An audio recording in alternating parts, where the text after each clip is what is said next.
പൂർണ്ണമായും തള്ളിപ്പറയുമ്പോഴും ഒരുപക്ഷെ ഇപ്പോൾ ഇതിന് ഞാൻ തിരിച്ചെത്താം. ഇപ്പോൾ ശ്രീ KS ഹരിഹരൻ തന്നെ നമ്മോടൊപ്പം ടെലിഫോൺ ലൈനിൽ ചേരുകയാണ്. ശ്രീ ഹരിഹരൻ, താങ്കൾക്കൊരു നാക്കുപിഴ സംഭവിച്ചു, താങ്കൾ അതിൽ ഖേദം പ്രകടിപ്പിച്ചു എന്ന് ഇപ്പോൾ എല്ലാവരും മനസ്സിലാക്കുന്നുണ്ട്.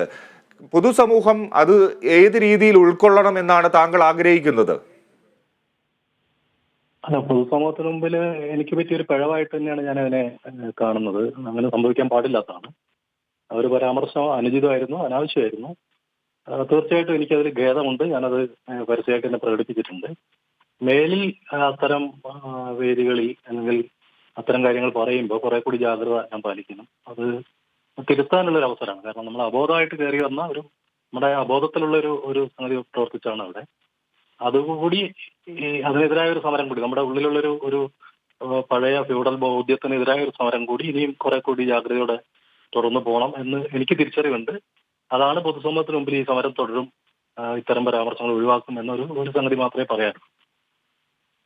ശരി, എന്തായാലും താങ്കളൊരു വലിയൊരു സമൂഹം താങ്കൾക്ക് മുമ്പിൽ ഇരിക്കുമ്പോൾ അവരെ ഒന്ന് ആവേശം കൊള്ളിക്കാൻ വേണ്ടി പറഞ്ഞതാണോ? താങ്കളുടെ പരാമർശത്തിന് ശേഷം ചിലരൊക്കെ കൈയടിക്കുന്നതും കേൾക്കാമായിരുന്നു. അതൊരു എഴുതി തയ്യാറാക്കിയ പ്രസംഗമല്ലല്ലോ, ഒരു പൊതു നിരത്തിൽ നടത്തുന്ന ഒരു പ്രസംഗം. ആ പ്രസംഗത്തിൽ വരുന്ന ചില പിഴവുകളാണ്. അത് എല്ലാ പ്രാസംഗികർക്കും സംഭവിക്കാറുള്ളതാണ്. പക്ഷെ ഞാൻ അതിനെ ന്യായീകരിക്കുന്നില്ല, അതുപോലും ഒഴിവാക്കേണ്ടതായിരുന്നു. എന്തായാലും RMP എന്തെങ്കിലും നടപടി ഇക്കാര്യത്തിൽ എടുക്കും? പാർട്ടി നടപടി സ്വീകരിച്ചാൽ അത് താങ്കൾ പൂർണ്ണമായി ഉൾക്കൊള്ളുമോ? തീർച്ചയായിട്ടും അതിൽ എന്റെ നിലപാടും പാർട്ടിയുടെ നിലപാടും തമ്മിൽ വൈരുദ്ധ്യമൊന്നുമില്ല. ഞാനങ്ങനെ ഇതിനെ എന്റെ ഒരു തെറ്റായിട്ട് തന്നെയാണ് കാണുന്നത്. അത് പാർട്ടി ആ നിലയ്ക്ക് പറഞ്ഞാൽ അത് അംഗീകരിക്കും, ഒരു പ്രശ്നമൊന്നുമില്ല. CPM-ഉം മറ്റും മഹിളാ സംഘടനകളും ഒക്കെ കേസുമായി നിയമ നടപടിയുമായി പോകുന്നതിനെ താങ്കൾ എങ്ങനെയാണ് കാണുന്നത്? നിയമ നടപടിയായിട്ട് പോവുകയാണെങ്കിൽ നിയമപരമായിട്ട് നേരിടും, അത്രേ ഉള്ളൂ.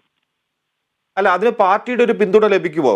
നിയമ നടപടിക്ക് തിരിച്ചൊരു നിയമ നടപടി അതിന് സ്വീകരിക്കണമല്ലോ, അല്ലെങ്കിൽ അതിനെ പ്രതിരോധിച്ചു നിൽക്കാൻ എന്തായിരിക്കും സ്വീകരിക്കുക? അത്തരത്തിൽ പാർട്ടി പിന്താങ്ങുമോ താങ്കളെ? അങ്ങനെയാണ് ഞാൻ പ്രതീക്ഷിക്കുന്നത്. തീർച്ചയായിട്ടും അത് പാർട്ടി നേതൃത്വമാണ് വ്യക്തമാക്കേണ്ടത് അക്കാര്യം. ശരി, വളരെ നന്ദി. താങ്കളുടെ പ്രതികരണത്തിന് KS ഹരിഹരനാണ് പ്രതികരിച്ചത്. റിയാസ് KMR ആണ് മറ്റു വിവരങ്ങളുമായി ചേർന്നത്. തിരികെ എത്താം ഇടവേളയ്ക്ക് ശേഷം.